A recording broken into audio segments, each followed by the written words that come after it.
Okay, so this video we are going to look at how to edit Google Drawings on a browser. I'm going to add a separate video for iPads just because it is slightly different.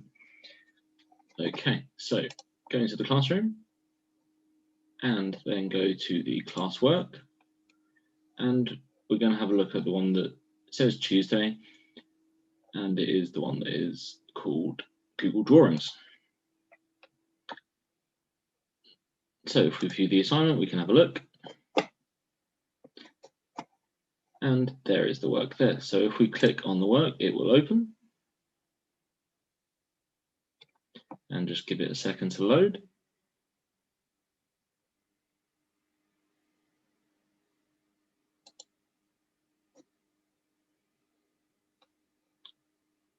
Okay.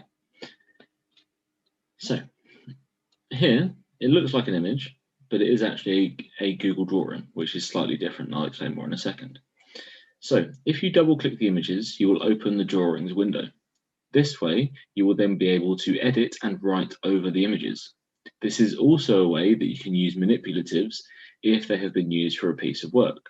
So the first question here, represent 224.1.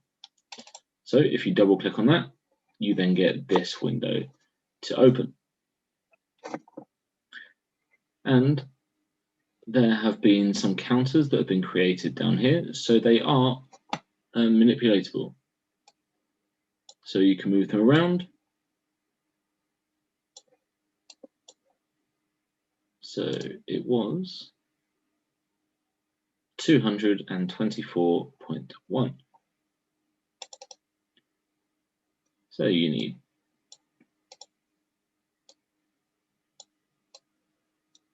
two in your hundreds,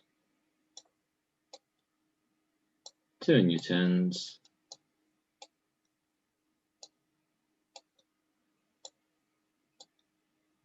four in your ones, and one in your tenths. That is that number represented. So that is just an example of how this can be used for manipulatives if it has been uploaded by a teacher. And when you save it, it is then visible from the change picture. So this is what everyone will see when they look at the work. Okay.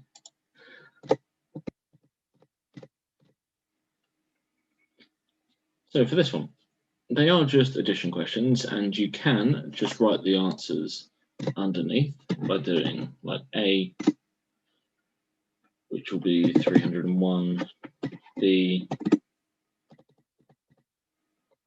and just writing out your answers like that. However, you can also put them into the drawing. So this is just a basic example of how to use this kind of thing. So in the boxes there, if you click on text box, then you get this little crosshair. If you click and drag to make it the size of that text box, so that first one was 295 plus 6, so that is 301. Click away, and then it's there. Then you can do the same for the next one. So 8 plus 424. So it'll be 432. So just adding the text box onto that is really simple and makes it much easier to read the answers for where they are. So you save and close, and then it will be in that image. It can also be used for different types of questions. So like this one, or these two, sorry. Underline the word that the pronoun is referring to in the sentence below. So Jack plays basketball with his friends during the summer holidays. So if you get the line tool up here, and it would be Jack. Click away from that, and it is still there. And the next one, circle the noun and the pronoun which are linked to one another in the sentence below. So the dog ran over to the shed and it began to bark. So you would have 1, for dog and one for it, and save and close. And then you've got the underlined words there for you. So that is one example of how you can use Google Drawings to answer your work, also answer the questions. And you also have the option to insert Google Drawings yourself. So if you go to Insert up in this toolbar here, go to Drawing and New, then you get a blank drawing box appear. So you can use shapes,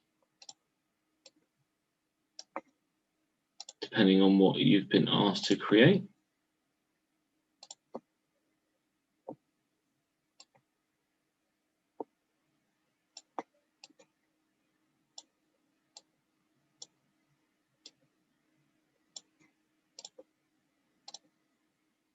Really simple. It's very much like Paint.